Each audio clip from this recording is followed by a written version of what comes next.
we as marketers are losing those billions and billions of hours of consumer attention time that would have been available to us. Because we have been abusing it, consumers are moving away. And therefore, as advertising as we know it is dead. And we have to reinvent ways of how you communicate with consumers. Raja, welcome to the Brand Innovators Thank you very Podcast. much. Thank you for being here. Thank you. I'm excited to talk to you. We're kicking off 2025, and I'm sure you have a lot of exciting initiatives and things that are in your head. I'm wondering if you can talk about something in particular that's exciting you about the year ahead. I think the speed with which AI is evolving is mind-blowing. It used to be AI. Last 2 years, it was Gen AI. Now it is agentic AI. Right. And people are already talking about AGI. Sure. So with all this happening, I think that's a space which is exciting me the most, at the top of my mind. But equally, I think augmented reality is slowly creeping up onto us. The whole concept of adding layers, either in the virtual world or in the physical world, it adds a complete layer of information that is useful and relevant to you as a consumer. That is slowly creeping up on us, and that's very, very exciting. Yes, that is And the last thing I would say is the advancements in the last, 24 months in the healthcare space is mind-blowing. It's all called functional health. Yes. And, I think that's an area which I'm very passionate about. Yeah. And it's fascinating. It is also going to be really interesting to see the impacts that AI has on health. Oh, yes, absolutely. And even people are uploading their scans and their CTs to AI platforms and saying, give me a recommendation. Like, who would have thought that the robots would be telling us how to? And they do a damn good job. Right. Absolutely. Yeah. You have famously said, advertising is dead. And I wanted to just pick your brain a little bit on that. What do you mean by that? See, put yourself as a consumer, not as a marketer. As a consumer, do you really look forward to seeing the ads? Not really. What you're concerned about is having a beautiful, seamless experience in whatever you are doing. So you are watching, for example, one of the video channels. Every 5 minutes, there is an interruption of my experience. And I am shown an advertisement which I just don't care about. And I have to suffer for 5 seconds before I say, skip now. So I'm not paying attention to the ad. But the advertiser is paying the video platform for showing me that ad which I'm not even looking at. And that's waste of money, number one. Number two, because people are skipping buttons, now channels have introduced a non-skippable 15-second ad and then a skippable ad after that. That's like taking consumers completely for granted. Right. As a result of which, there is a lot of backlash from the consumers, saying that this is not how you really treat me. You are bombarding these ads. You talk about, as marketers, frictionless, seamless, delightful experience. I was having all that till you came along and messed it up for me. One example. Second, likewise, if you look at digital channels, somebody sends me a link for a article or whatever. I click on it. And then I go into your page, and onto the page, there are full of ads. And I'm reading, and I have to literally look for where my article is. The article ends after 4 lines, and I have to read further somewhere. Yes. By accident, if I touch something, I get shipped off to a different site altogether. And the X buttons to exit those is so small. When you click the X, you end up opening the site. For sure. This is bad practice. This is not how advertising is meant to be. This is not how marketing is meant to be. And it's getting a very bad rap. As a result of which, a lot of consumers, and hundreds of millions, the last estimate I saw was about 600 million people have put ad blockers on their devices. And the wave is much more significant in Asia. And then people are going to ad-free content, whether it is Amazon Prime or Hulu or Netflix, call it whatever.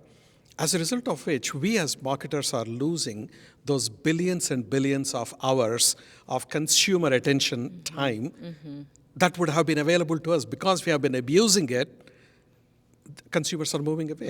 And therefore, as advertising as we know it is dead. And we have to reinvent ways of how you communicate with consumers. And I think one of the things that you've done really well is pinpointing the communities and their passions and then aligning around those passions. Can you talk to me a little bit about that strategy? Yeah. See, if you look at traditional marketing, one of the big concepts is about segmentation. So you talk about demographic segmentation, psychographic segmentation, and so on. When I was looking at the effectiveness of these, there was something which was fundamentally missing. And that's when we pivoted at Mastercard to what we call as passion-based segmentation. There are 10 passions that we focus on, like sports, music, philanthropy, shopping, climate and environment, movies, and so on. So we got 10 of them. Now, if you look at music, for example, I don't care what your age is. You might be 15 years old, you might be 50 years old. Sure. So long as you're attracted to that particular type of music, I will go. And I'm not excluding anyone. In fact, our segmentation strategy is inclusive by design. It's more about what you truly care about, which is what we call passion. If you're passionate about something, that's where we meet you. That's where we curate experiences for you. And that's where we subtly tell you about our brand. And I think it's gone from an environment where we used to push ads to people to an environment where we were inviting them into more of a conversation. And I think that's an interesting place that we've pivoted to as a society. Correct. We actually call it story making. Advertising used to be storytelling, whereas what the future, in fact, even the current, is all about is experiences. An engagement of consumers, giving them experiences that are truly meaningful, relevant, and compelling to them in areas that they care about. Sure, and I think especially in the world where we're moving towards more AI and more digital environments and maybe even people being sort of less connected to each other, those points become even more important. Travel, sports, music, all the Shopping. passions, shopping Absolutely. becomes even more important. So true. Yeah.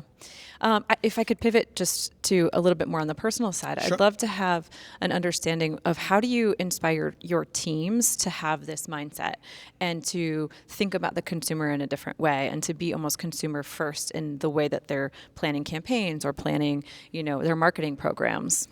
See, one of the things that we are trying to do at Mastercard, and firstly, I'm blessed to have an extraordinary team. We handpicked, and we have also inherited folks who have been around in the company and doing an extraordinary job.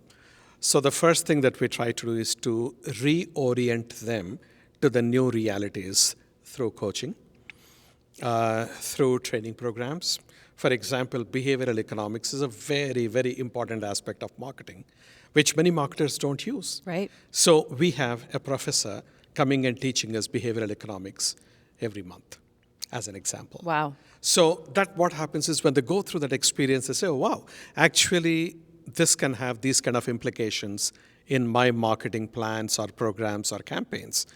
And that's already changing the culture. So I can proudly say, and I interact a lot with my peers across other companies, we have one of the most dynamic, innovative, and even I would dare to say a visionary kind of a team that we are having. Learning is at the root of it all. We experiment, we test and see how things are. We fail fast because failure is inevitable. But then we are also quick to the market. Like, for example, we have got something called the Innovation Challenge, where on a given topic, we ask people to come with solutions, irrespective of where they are from. And it was so interesting that one person had come up with a concept for creating an accelerator for musicians or for aspiring musicians. We created that from concept to execution. It took us probably less than 12 weeks. And when they see it and the success of that campaign, a whole bunch of other people get motivated and inspired. That's cool. And everyone is sort of rallying around. Mm-hmm. So I would say today one of the biggest competitive advantages that MasterCard has, in addition to the brand, is our talent. That's great. And you're getting people at the early stages, especially if you look at the musicians, the early stages of their careers, and then you're again aligning around that passion point, which is really cool. Yep, absolutely. If you had to give the young 25-year-old Raja a piece of advice, what would you tell yourself? I would say that on the one hand, to pursue an international global career much earlier in life. Okay. The world is becoming smaller and smaller, and now it is truly a global village. And I left when I was, I believe, 32 years old, India at that time, and since then I've been traveling around the world and living around the world. I would have probably done it 10 years sooner if I have to. So that's one thing I would say as one of the biggest advices. The second thing is, I would say, network like crazy. Networking helps quite a lot. It's seeking mentors. Yes. People are normally good. Yes. They want to help. If somebody is reaching out and say, hey, I need your help, they're willing to help. Absolutely. People are basically fundamentally good. Yeah. But then we either are too shy to ask for help, or we are too much of an inertia. We say, it's okay, I don't want to. I think networking. We're scared. We're scared. And what's the worst that could happen? Someone says no. Yeah, okay. Let's just move on and ask somebody Right. else, right? So networking is something which is very, very critical. I would have said it, and I would have consciously invested in that at that point in time. And I think the last one I would have said is that to have a much better work-life balance right from early on. Because particularly in these professional careers, you become so single-mindedly focused on your career. You're in a rat race. You want to be ahead of the game. And that sort of lets you drop other balls in your life, whether it is your health, whether it is your family, whether it is your friendships, or whatever it is. And I think that the last and the most important advice is to say, lead a balanced life right from day one. I love that. Well, thank you so much for joining us. Thank I you really very much for appreciate having me. Yeah, absolutely.